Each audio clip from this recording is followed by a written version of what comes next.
यशोदा मैया तेरो ललना युग युग जीवे री यशोदा मैया तेरो ललना री मैया तेरो ललना री मैया झूले पलना युग युग जीवे री यशोदा मैया तेरो ललना युग युग जीवे री यशोदा मैया तेरो ललना री मैया झूले पलना तेरो ललना री मैया झूले पलना युग युग जीवे री यशोदा मैया तेरो ललना युग युग जीवे री यशोदा मैया तेरो ललना जिनके चरणों की दासी कहलाती है ये माया जिनके चरणों की दासी कहलाती है ये माया यशोमती मैया तू बड़ भागी ऐसा लाल है जाया यशोमती मैया तू बड़ भागी ऐसा लाल है जाया मैया तेरे लला की ना कोई तुलना मैया तेरे लला की ना कोई तुलना युग युग जीवे री यशोदा मैया तेरो ललना री मैया झूले पलना तेरो ललना री झूले पलना युग युग जीवे री यशोदा मैया तेरो युग युग जीवे री यशोदा मैया तेरो ललना कारी कारी अखियाँ मैया घुंघराले हैं कारी कारी अखियाँ मैया घुंघराले हैं जो भी देखे काना को तो हो जाए निहाल जो भी देखे काना को तो हो जाए निहाल काली टिक्की कर देरी मैया मान ले कहना काली टिक्की कर देरी मैया मान ले कहना युग युग जीवे री यशोदा मैया तेरो ललना री मैया झूले पलना तेरो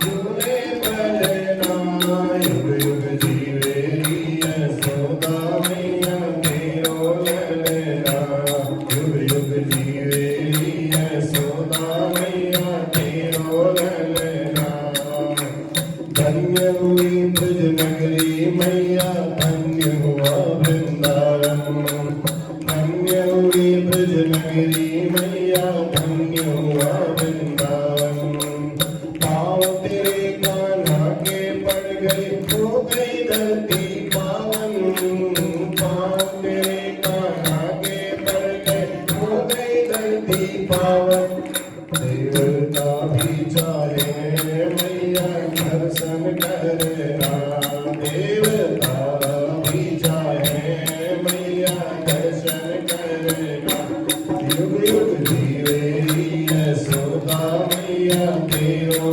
ललना युग युग जीवे री यशोदा मैया तेरो ललना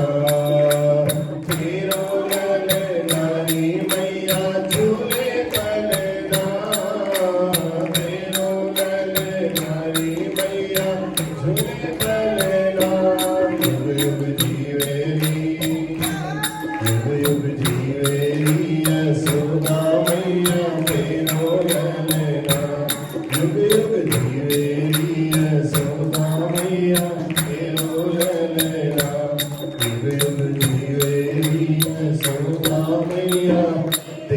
ललना।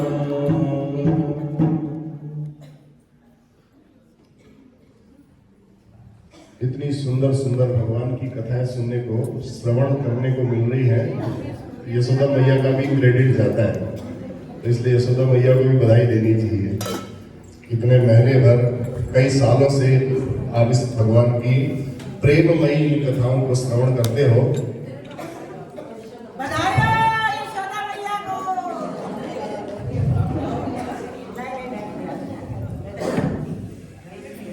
बर्हा पीडम नटवर बपु कर्णयोर कर्णिकारम बिभ्रदवासः कनक कपिशम वैजयन्ती च मालाम् रन्ध्रान् वेणोरधर सुधया पूरयन् गोपवृन्दैर् वृन्दारण्यं स्वपदरमणं प्राविशद्गीतकीर्तिः।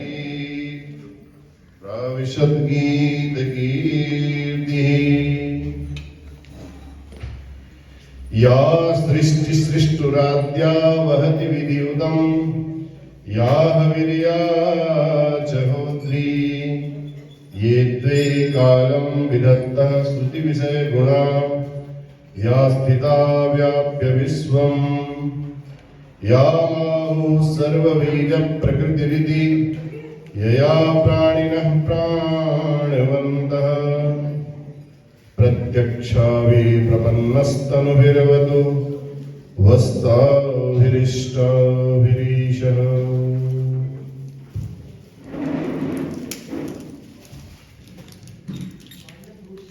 कल गंगा मैया का दर्शन करके, स्नान करके, पवित्र और पावन होकर के अपनी इस धरा पर लौट करके भगवान की विशेष कृपा से आप लोग आए। जो गंगा जी का स्नान करके आते हैं, अगर उनके भी दर्शन कर लिए जाए तो गंगा जी का पूर्ण स्नान करने का फल प्राप्त हो जाता है, ऐसा शास्त्र कहते हैं। तो भगवान ने कार्तिक के महीने में शालिग्राम भगवान जी की, तुलसा जी की, प्रयागराज का, काशी विश्वनाथ का बड़ा बड़ा महत्व बताया कि इन स्थानों का कितना महत्व है। ऋषि लोग सूत जी महाराज से कहते हैं, महाराज भगवान विष्णु के चरणों से गंगा जी की उत्पत्ति हुई है। उत्पत्ति किस प्रकार हुई, थोड़ा सा इसके बारे में आप हमें बताएं, हमें मार्गदर्शन करें। तब सूत जी कहते हैं, हे ऋषियों, जो आख्यान मैं आज आपको बता रहा हूं, यही आख्यान एक बार नारद जी ने राजा पृथु को बताया था। ये ऐसा है, गंगा जी का नाम स्मरण करने मात्र से सब पापों को नष्ट करने वाला, महाफलदायक, पुण्यशाली महर्षि कश्यप की दो पत्नियां थी। एक का नाम दिति और दूसरे का नाम अदिति। अदिति देवताओं की माता थी और दिति दैत्यों की माता थी। वे दैत्य और देवता, दैत्य लोग भी आपस में परस्पर झगड़ते थे, दैत्य और देवता लोग भी आपस में परस्पर झगड़ते रहते थे। तो उन दैत्यों के वंश में एक हुए थे प्रहलाद, और प्रहलाद का पुत्र था विरोचन, और विरोचन का पुत्र था राजा बलि, यानी कि प्रहलाद जी का पोता। इतना बलशाली था, उसने संपूर्ण पृथ्वी को, संपूर्ण त्रैलोक्य को अपनी बल के, अपनी भुजाओं के बल के आधार पर विजय प्राप्त करने की सोच ली। इंद्र को जीतने के लिए भी वो एक बार निकल पड़ा, पृथ्वी सारी जीत ली, चक्रवर्ती राजा बन गया। तो उसने विचार किया, चलो अब स्वर्ग पर आक्रमण किया जाए। इंद्र के पास पहुंच गया अपनी सेना लेकर के, 10 करोड़ सैनिक, 1 लाख हाथी, 1 लाख घोड़े, प्रत्येक हाथी के साथ 500-500 पैदल, ऐसे मतलब सेना का वर्णन किया। तो इंद्रलोक में पहुंचने के बाद जो राक्षस थे, उन राक्षसों ने सिंह की भांति ऐसी गर्जना की जोर से वहां, तो सारा वहां जितने मार्ग थे स्वर्ग के, वो सारे मार्ग रोक दिए। तब इंद्र को भी बड़ा क्रोध आया, तो इंद्र ने अपने हाथ में वज्र ले लिया और देवताओं के साथ जाकर के उनसे युद्ध करने लगे। अब युद्ध जब आरंभ हो गया, एक दूसरे पर भयानक भयंकर भयंकर बाण छोड़े गए, महासंग्राम छिड़ गया। मारो मारो, काटो काटो, ऐसी आवाज बार बार आने लगी, घोड़ों का हिनना। अनेक राक्षस भी मारे गए, अनेक देवताओं को भी घायल कर दिया गया। देवताओं ने राक्षसों को बहुत विनाश किया, लेकिन देवताओं लोग अमृत पी चुके हैं, इसलिए अमर हैं, देवताओं को मार नहीं सकते। तो अमर होने के कारण देवता अधिक प्रभावी सिद्ध हुए। तो राक्षसों ने एक स्थान पर एकत्र होकर के देवताओं पर प्रहार करना फिर आरंभ किया। तब देवताओं ने विविध अस्त्रों और शस्त्रों द्वारा पुनः राक्षसों पर प्रहार किए। तो ऐसा कहते करते 1000 वर्षों तक ये भीषण युद्ध चलता रहा। बताइए, फिर राक्षस जो थे, अब उनके बल में वृद्धि हो जाने के कारण देवता पराजित हो गए। अब देवताओं को लगा कि अब हम यहाँ ये हमें टिकने नहीं देंगे, तो देवता पराजित होकर के अपने स्वर्ग लोक को छोड़ करके भाग गए, पृथ्वी लोक में आकर के कहीं छिपने लगे। राजा बलि जो था बड़ा नारायण भक्त था, भगवान विष्णु का परम भक्त था। तो अपनी भुजाओं के बल पर जीतकर ऐश्वर्यशाली तो बनी गया था। उसने एक बार यज्ञ किया, राजा बलि ने उसमें सभी दिक्पालों सहित अपना भी स्थान ग्रहण कर लिया। जिन ब्राह्मणों द्वारा अपने यज्ञ में प्रसन्नता के लिए देवताओं को निमंत्रण भेजते थे, वहां अब राजा बलि भी स्वयं जाने लगा। अपने पुत्रों को इस प्रकार दुखी देख करके देव माता अदिति बड़ी दुखी हुई कि मेरे देवता लोग हमेशा, दैत्य लोग हमेशा मेरे पुत्रों को, देवताओं को हमेशा परेशान करते हैं। तो ऐसे माता अदिति जब बहुत प्रसन्न हुई, तो पहले अदिति ने भगवान जी की तपस्या प्रारंभ कर दिया। भगवान ही मेरे पुत्रों को बचा सकते हैं। तो हरि ध्यान में परायण हो गई माता अदिति।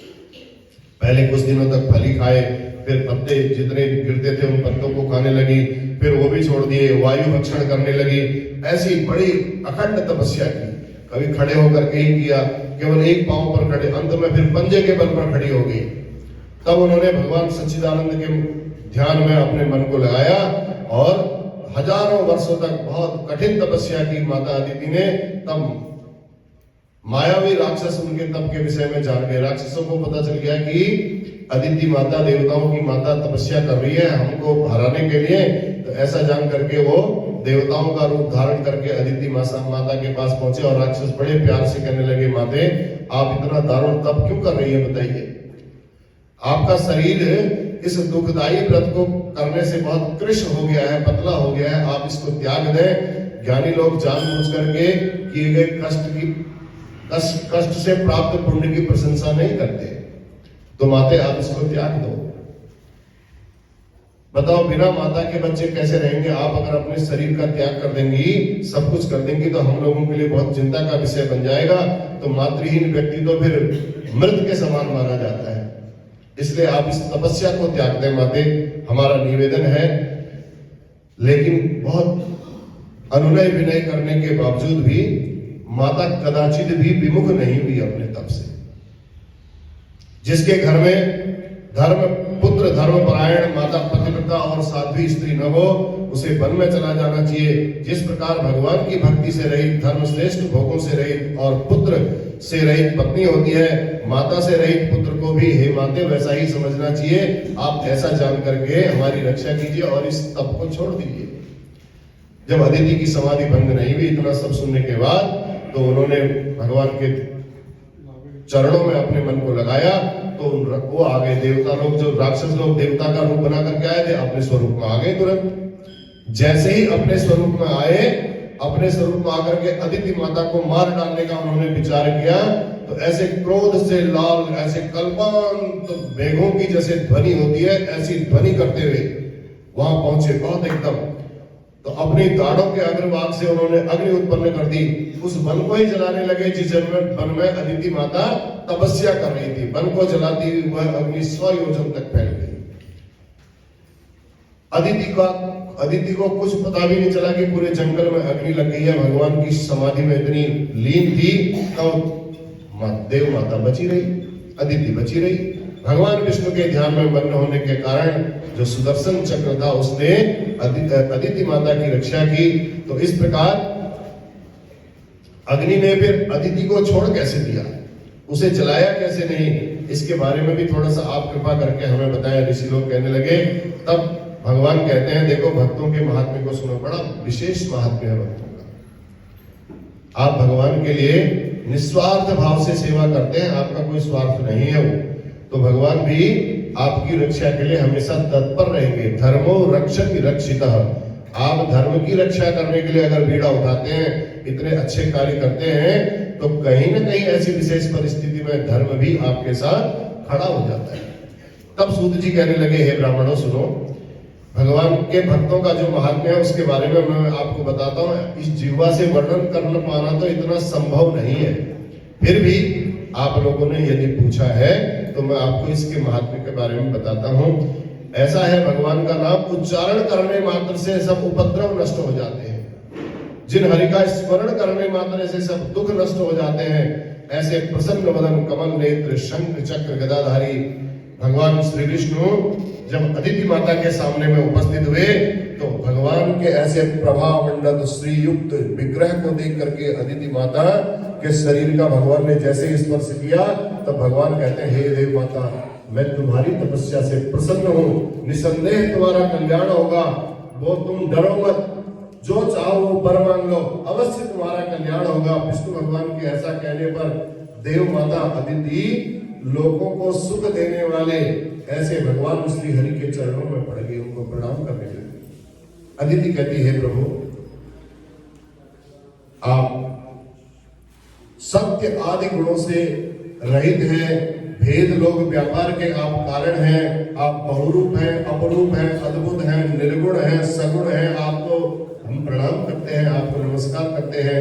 हे प्रभु, जो देवताओं के रक्षक हों, जो यज्ञेश्वर कहलाते हों, जिनका नाम लेने मात्र से अजामिल जैसे महापापी तर जाते हैं, अजामिल जैसे महापापी को परम धाम की प्राप्ति हो जाती है। हे प्रभु, मैं आपकी वंदना करती हूँ। हे लोक साक्षी, मैं आपको प्रणाम करती हूँ। जो हृदय कमल में रहने वाले प्रभु की उस दूर तथा प्रभु की माया को समझ नहीं पाते हैं, ऐसे हे प्रभु हम आपको प्रणाम करते हैं, मैं आपको नमस्कार करती हूँ। इस प्रकार अदिति माता ने कई प्रकार से भगवान की स्तुति की। प्रसन्नता के कारण उसके आंखों से आंसू बहे जा रहे थे। आप फिर भी कहा, महाराज एक मेरा निवेदन है, मेरे बच्चों को दैत्यों ने बहुत परेशान कर दिया, मैं नहीं चाहती हूँ कि दैत्यों का वध हो।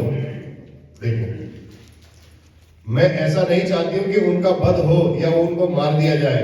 बस मेरा एक निवेदन ये है, आप कोई ऐसा उपाय करें जिससे मेरे पुत्रों को भी अपना राज्य मिल जाए और वो भी बचे रहे। ऐसी बात सुन करके भगवान बड़े प्रसन्न हो गए। भगवान ने कहा, ये बात तो बहुत अच्छी बोली तुमने। ऐसा कहकर के भगवान के आगे विनीत भाव से विनम्र होकर के वहीं पर बैठी रही, प्रणाम किया। तब भगवान ने प्रसन्न होकर के कहा, हे देवी, हे कल्याणी, मैं अत्यंत प्रसन्न हूं आप पर। अब ऐसी स्थिति आएगी, मैं स्वयं तुम्हारा पुत्र बन करके इस धराधाम पर आऊंगा, क्योंकि तुम अपने स्वार्थ के पुत्रों को मार डालने के लिए नहीं कहती हो, उनको भी प्यार करने के लिए तुमने बोला है। महाराज, उनकी भी कोई ऐसी व्यवस्था कर दो और हमारे पुत्रों की भी ऐसी व्यवस्था कर दो।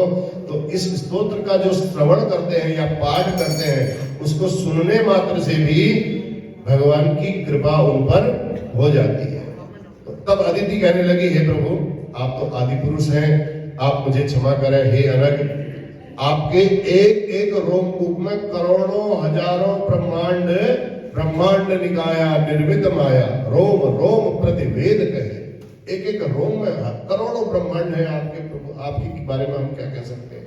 आपका स्मरण कर लें तो स्मरण करने से मात्र से महापापी दूर हो जाते हैं, उसके पाप दूर हो जाते हैं। यस्य स्मरण मात्रेण जन्म संसार बंधना विमुच्यते नमस्तस्मै विष्णवे प्रभ विष्णवे। आप तो ऐसे हैं प्रभु, मैं आपको प्रणाम करती हूँ।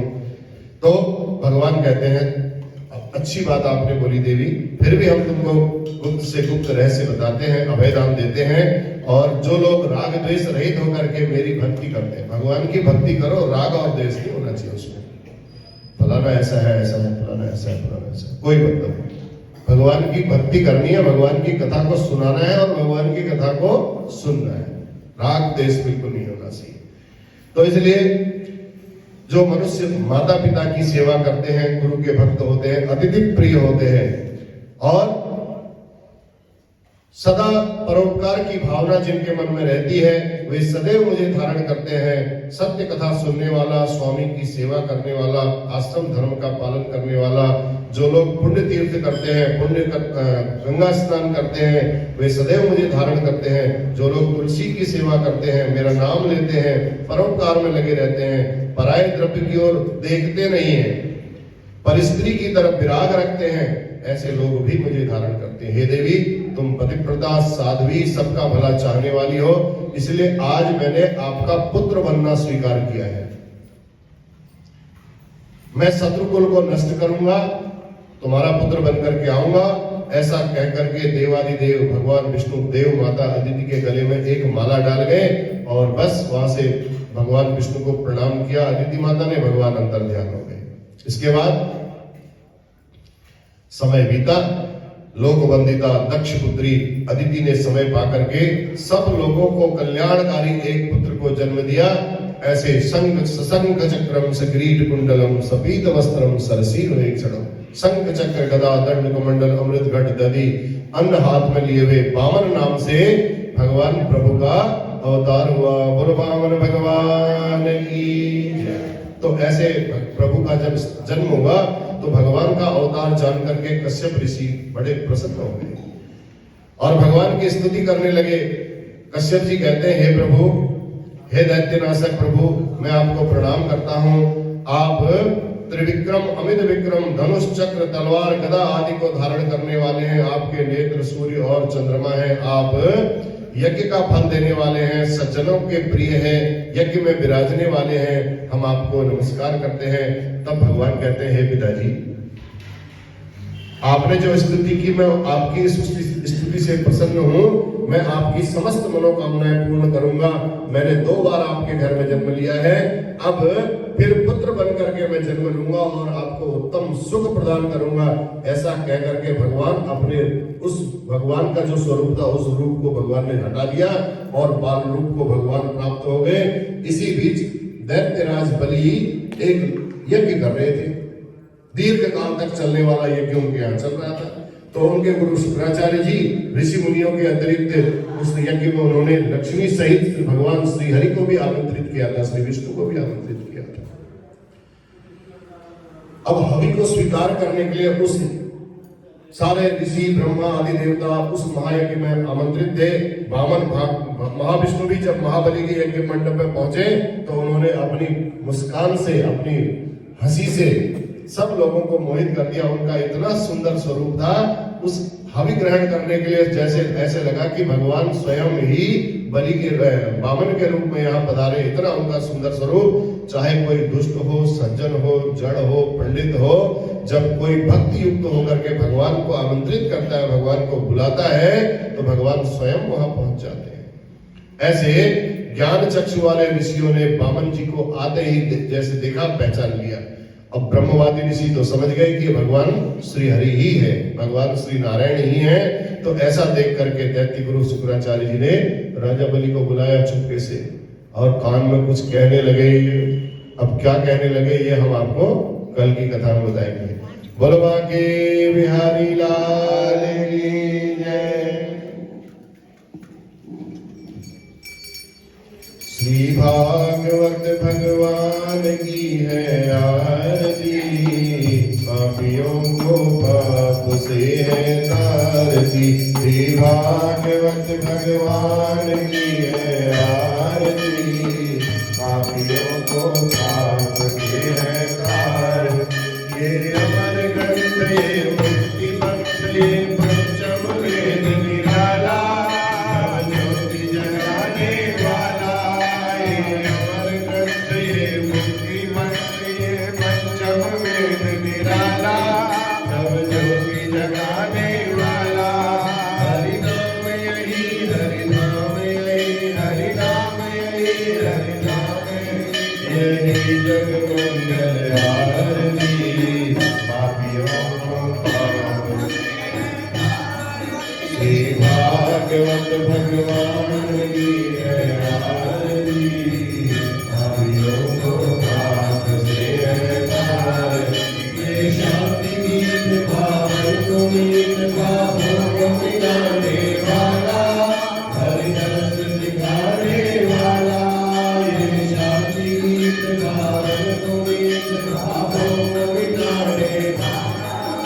हरि दर्द दिखाने वाला, ये सुख करनी ये दुख हरनी, ये सुख करनी ये दुख हरनी, जीवन सुंदरी आरती।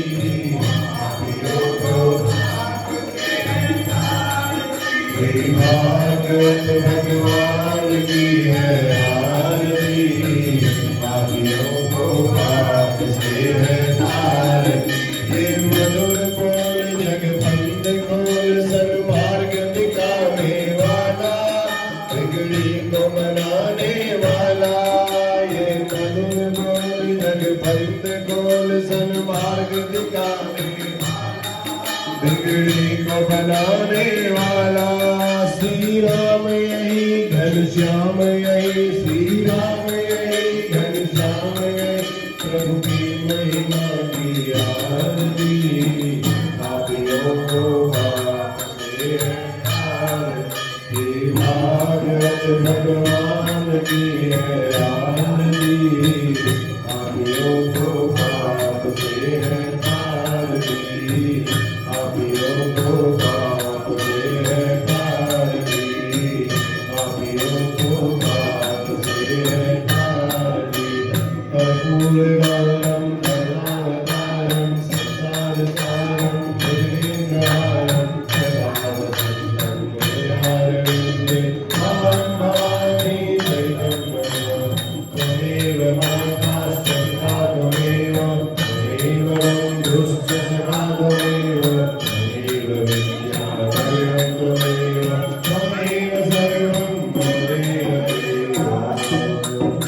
बोलो गणपति भगवान की, उमामहेश्वर भगवान की, अर्धनारीश्वर भगवान की, जगज्जननी जगदम्बे माता की, लक्ष्मी नारायण भगवान की, राजा रामचंद्र महाराज की, बाके बिहारी लाल की, पवन सुत हनुमान की, सत्य सनातन धर्म की अधर्म का, प्राणियों में विश्व का, गौ माता की, गंगा मैया की, भारत माता की। नमः पार्वतीपतये, हर हर हर महादेव।